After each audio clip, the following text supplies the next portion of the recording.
how life gets overwhelming sometimes and how we get carried away by the chaos. Sometimes we get carried away by everything that is outside of us. We get tight and heavy on our chest, our shoulders, and everything feels so intense. And we absorb it. We breathe it. It's only natural.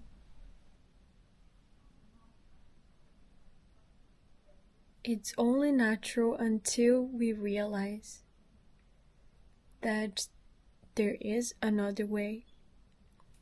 We can go a different direction. We can find out. We can find ways to breathe. We can find ways of grounding ourselves.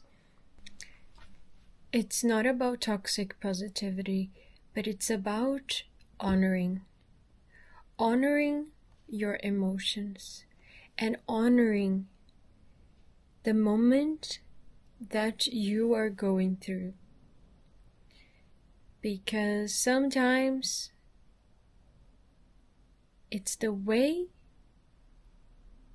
that we get pulled out. Sometimes it might be a very strong situation that is happening. Sometimes it can be us not living intentionally or sensing the outside, forgetting to choose perspective. It's not forgetting, but it's remembering the way we already know, to choose how to see the situation, how to choose to pause, choose to stop and assess the situation after we paused. Assess the situation once we took a beat. Assess the situation from a bird's eye view. Because when you do, you can see so much. And you can not only see the situation, but you can see the solutions.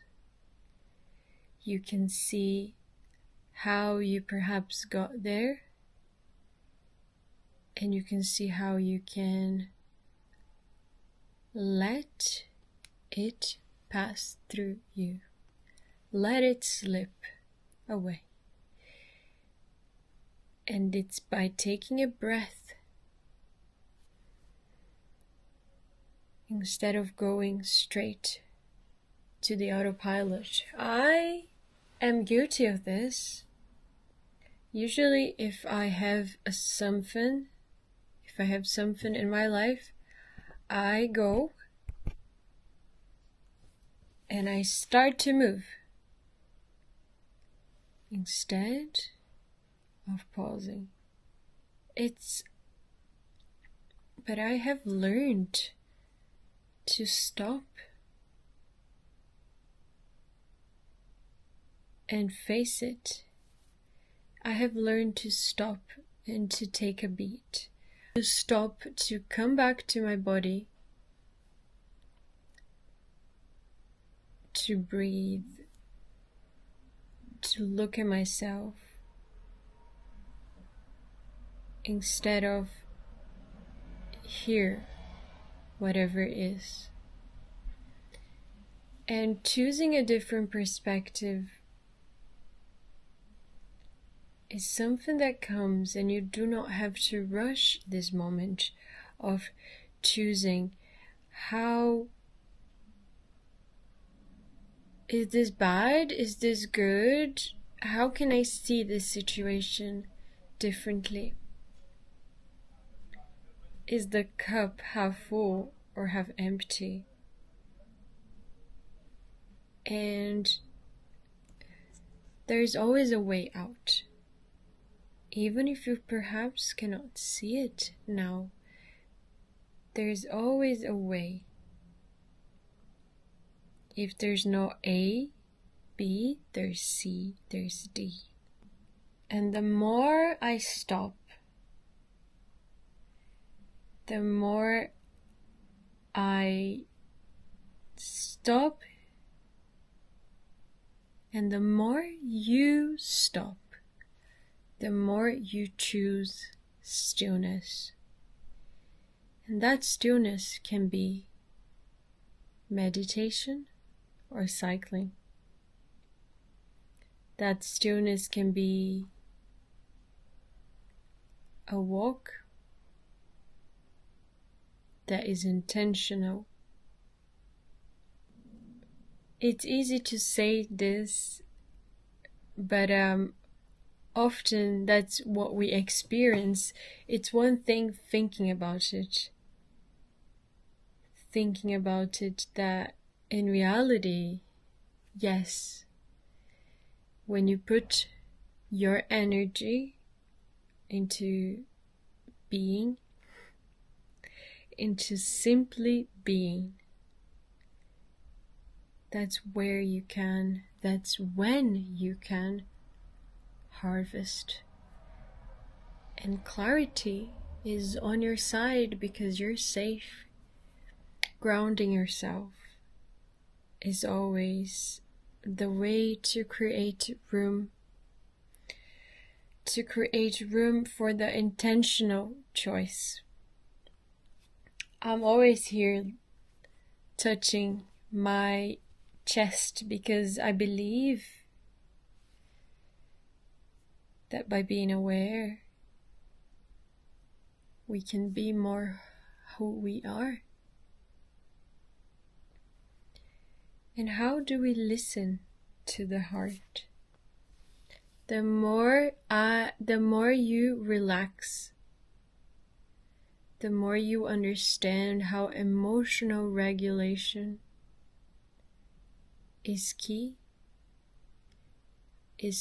to live a life that is heart-centered. When grounded, we can listen to our intuition. When grounded, we can really hear what's whispering here. We can be one-to-one to whoever is in front of us, even if that's a camera, a person. We can be here right now. And your heart knows, even if your mind perhaps doesn't know, and we can try to make words bridge that, but it's something that we feel it. And by breaking those patterns that work hard, play hard, forget the rest hard, is when we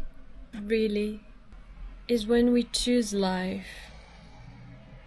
When we choose life with intention rather than choosing life with pressure.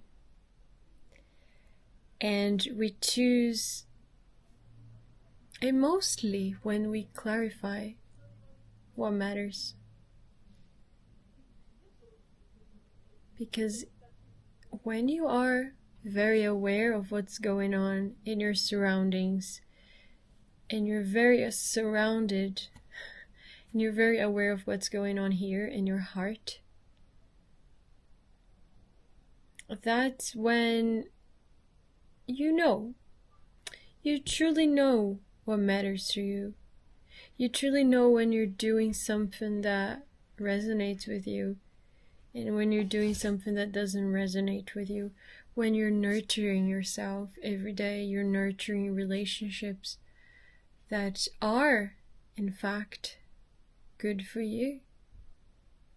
You don't have to have it all figured out, but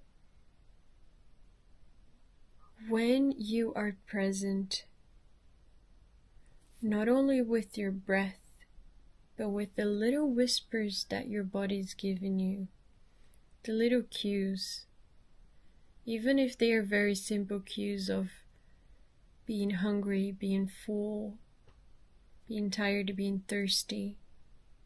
That's how we start a friendship with our bodies in a society that we have been told that we are separate from our bodies. Be here. Thanks so much for watching, and I'll see you guys tomorrow. Bye.